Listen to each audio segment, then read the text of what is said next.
Nous avons appris à calculer les équilibres de Nash dans le cas de jeux finis, c'est-à-dire lorsque les stratégies des joueurs sont en nombre limité. Ici, on va envisager cette fois la détermination des équilibres de Nash dans un jeu non fini, c'est-à-dire lorsque les stratégies des joueurs sont des intervalles. Dans ce cas-là, on peut appliquer le théorème de Nash, qui nous permettra de savoir dans quelles conditions on peut savoir avec certitude qu'un équilibre de Nash existe et donc on peut le calculer. Il suffit pour ça de vérifier les différentes conditions du théorème, que je rappelle ici.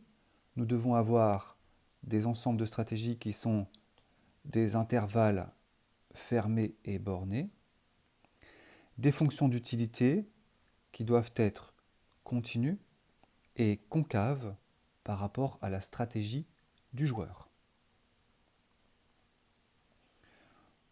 Comme premier exemple d'application, nous allons considérer le duopole de Cournot.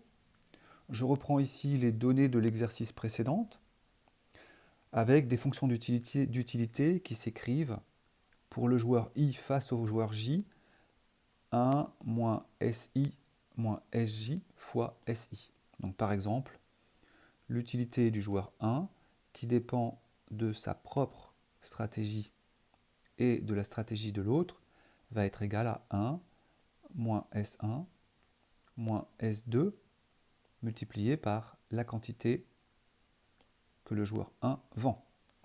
L'utilité du joueur 2 va être égale à 1 moins S1 moins S2 multiplié par la quantité que le joueur 2 offre. Donc à chaque fois, la notation I, ça représente le joueur que l'on étudie, et J, ça représente l'autre joueur lorsque j'utilise cette notation générique.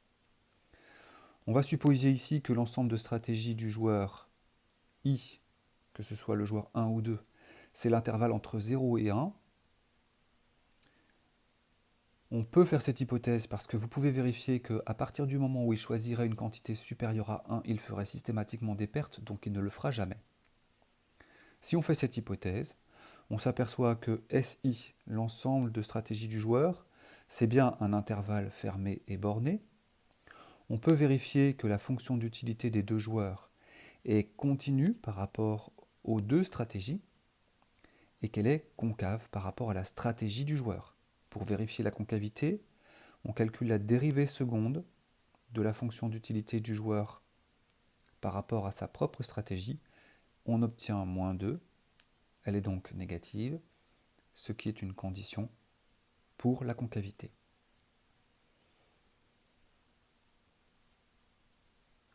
Lorsqu'il existe un équilibre de Nash, la méthode pour calculer cet équilibre de Nash se passe en deux étapes. On commence par déterminer les fonctions de meilleure réponse des joueurs, chose qu'on a déjà apprise à faire. Et une fois qu'on a déterminé les meilleures réponses des joueurs, on cherche leur intersection. On cherche donc un profil stratégique qui vérifie l'équation des meilleures réponses de tous les joueurs, ce qui détermine un équilibre de Nash. Reprenons l'exemple du duopole de Cournot. On prend d'abord le point de vue de la firme 2, qui choisit son offre S2 en prenant comme donnée l'offre S1 de sa concurrente. On est déjà passé par ces différentes étapes. Vous avez la fonction d'utilité qui est ici, sa dérivée, que l'on annule à 0, qui permet de trouver l'expression de la meilleure réponse de la firme 2. On fait la même chose pour l'autre firme, la firme 1, qui veut choisir son offre S1 en considérant comme donnée l'offre S2 de l'autre. Son utilité vous est donnée ici, la dérivée de son utilité par rapport à sa stratégie vous est donnée ici. On annule ça à 0 pour obtenir la condition du premier ordre, que l'on résout pour obtenir l'expression de la fonction de meilleure réponse du joueur 1. Finalement, on doit chercher une stratégie, un profil de stratégie que l'on notera S1 étoile, S2 étoile, pour signifier que c'est l'équilibre de nage, c'est-à-dire la solution de notre jeu. Donc on cherche un profil S1 étoile, S2 étoile, qui vérifie simultanément les deux équations. Il faut qu'il vérifie l'équation de la meilleure réponse du joueur 1 et l'équation de la meilleure réponse du joueur 2. Graphiquement, on représente la meilleure réponse du joueur 1 ici. On représente la meilleure réponse du joueur 2 ici. Et l'équilibre de Nash devant vérifier les deux fonctions de réaction appartiendra à l'intersection des deux droites de meilleure réponse. Par le calcul, on met en évidence que la solution est égale à 1 tiers et qu'elle est unique. Pour pouvoir trouver la solution, on peut par exemple substituer S2 ici. On obtient alors S1 étoile égale 1 moins 1 moins S1 étoile sur 2, le tout divisé par 2. Ceci résulte de la substitution de la formule de S2 à cette position-là. Ensuite, on met tout au même dénominateur. On va donc obtenir 1 moins S1 étoile sur 4. Donc j'ai d'abord simplifié ici à l'intérieur de la parenthèse, ce qui me permet d'écrire 1 moins S1 sur 2. Et ensuite, j'ai enlevé la parenthèse et j'ai divisé à nouveau par 2. Cette équation, je vais la multiplier par 4 des deux côtés, ce qui me permet d'écrire d'un côté 4S1 étoile égale 1 moins S1 étoile. Donc j'ai multiplié par 4 de ce côté-ci et de ce côté-ci. Il ne me reste plus qu'à simplifier. J'obtiens 3S1 étoile égale 1. Et finalement, S1 étoile égale 1 tiers. On peut procéder de la même manière pour S2 étoile. On conclut donc que, à l'équilibre de Nash, chaque firme choisit d'offrir la quantité S1 étoile, S2 étoile égale 1 tiers. Je vous propose à suivre 3 exercices à faire par vous-même. Dans ce premier exercice, qu'on appellera le jeu de la loterie, vous avez 2 joueurs et chaque joueur doit choisir une stratégie dans l'ensemble des réels positifs. Une stratégie s'interprétera comme un nombre de billets de loterie que le joueur achète, avec une petite particularité. Pour des raisons de commodité mathématique, on supposera qu'on peut acheter des billets divisibles, c'est-à-dire que les billets sont divisibles à l'infini. Donc je peux acheter un billet, mais je peux aussi acheter un quart de billet ou un 25e de billet, comme je veux. Une fois qu'ils ont décidé le nombre de billets qu'ils ont achetés, ils participent à une loterie qui leur permet de gagner un prix d'une valeur de 100 euros. Et chaque billet, qui est divisible, coûte 1 euro. Et donc un demi-billet coûte un demi-euro. Ils décident donc le nombre de billets qu'ils achètent et qui détermine la probabilité de gagner. Par exemple, la probabilité de gagner du joueur 1, c'est égal à S1, le nombre de billets qu'il a acheté, divisé par S1 plus S2, le nombre de billets qui a été acheté. Le principe est simple, on met les billets dans un chapeau, on tire le billet et la probabilité que vous ayez de gagner est proportionnelle au nombre de billets que vous avez achetés et qui sont dans le chapeau. Pour le joueur 2, la probabilité qu'il gagne, ce sera symétriquement S2 sur S1 plus S2. Je vous demande dans un premier temps de vérifier que l'utilité, plus précisément l'espérance d'utilité du joueur I, s'écrit sous la forme UI égale 100 SI divisé par SI plus SJ moins SI. C'est-à-dire l'utilité, dans le cas du joueur 1, va s'écrire U1 S1 S2 égale 100 multiplié par S1 sur S1 plus S2 moins S1.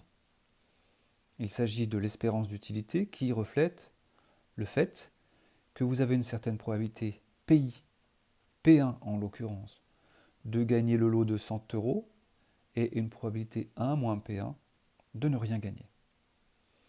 Une fois que l'on a écrit ces fonctions d'utilité, la question est de calculer l'équilibre de Nash de ce jeu. Il faut alors utiliser la méthode qu'on a déjà présentée dans le cas du duopole de Cournot, qui est exactement la même. On commence par déterminer les fonctions de meilleure réponse. Une fois qu'on a déterminé les fonctions de meilleure réponse, on cherche une stratégie, S1 étoile, S2 étoile, qui soit solution simultanée des deux meilleures réponses. Je propose à suivre un jeu de biens publics.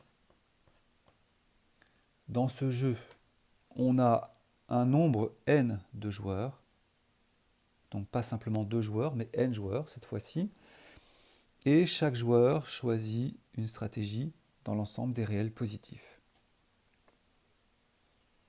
Cette stratégie s'interprète comme une contribution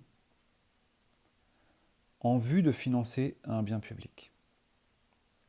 On suppose que chaque unité de bien public coûte 1 € et par conséquent, la quantité de biens publics qui sera offerte au bout du compte sera G égale la somme des contributions.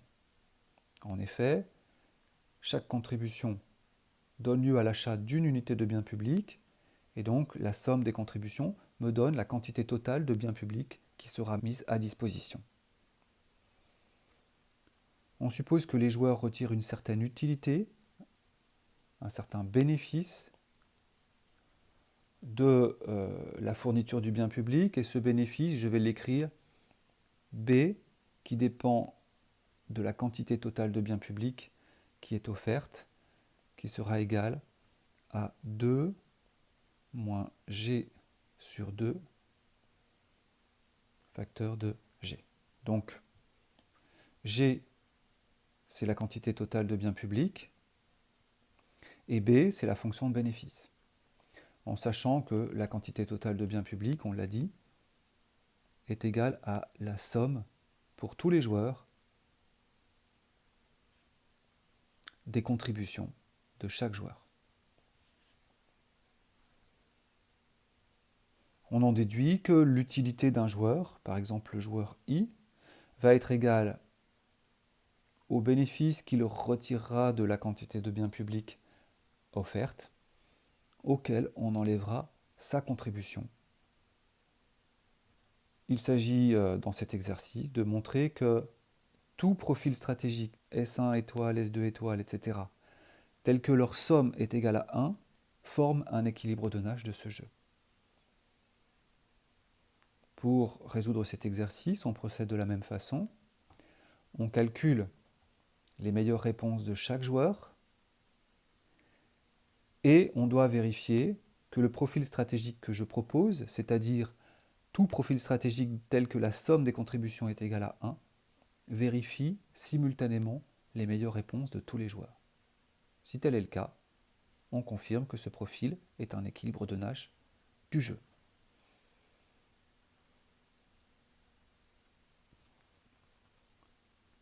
Troisième jeu que je vous laisse à faire, il s'agit d'un jeu de lobbying. Nous avons 2 joueurs Et pour l'interprétation, je ne vais pas les appeler 1 et 2, mais E et I. E sera un lobby écologiste et I sera un lobby industriel. Chaque lobby cherche à influencer une décision, et pour replacer ça dans un contexte de l'aéroport de Notre-Dame-des-Landes à Nantes, je vais imaginer que cette décision, c'est pour l'implantation d'un aéroport.